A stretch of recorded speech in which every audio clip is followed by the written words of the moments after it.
Cherry blossom कौन है? शायद बच्चों को नहीं पता चेरी ब्लॉसम कौन है।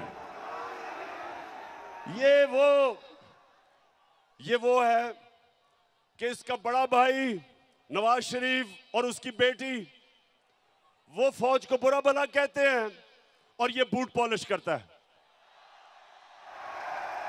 इन्होंने बड़ा अच्छा एक कॉम्बिनेशन बनाया हुआ, इनकी पार्टनरशिप है।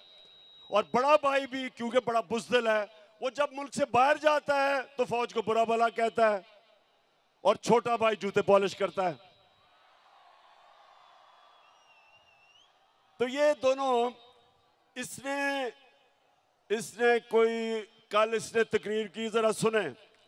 कहता कि इमरान खान फौज के बड़े खिलाफ बातें कर रहे हैं, हम इजाजत नहीं देंगे। शहबाज शरीफ, शर्म करो, कुछ तो शर्म करो। तुम वो हो जो मैं मीर जाफर का कहता हूं, तुम हो वो मीर जाफर। मीर जाफर वो था जब उसने सिराजुद्दौला जो मुगलों का गवर्नर था, जब अंग्रेजों के खिलाफ वो लड़ा था, मीर जाफर ने उससे गद्दारी की और फिर अंग्रेजों ने मीर जाफर को ऊपर बिठाया, जिस तरह अमेरिकनों ने शहबाज शरीफ को ऊपर बिठाया। तुम हो मीर जाफर।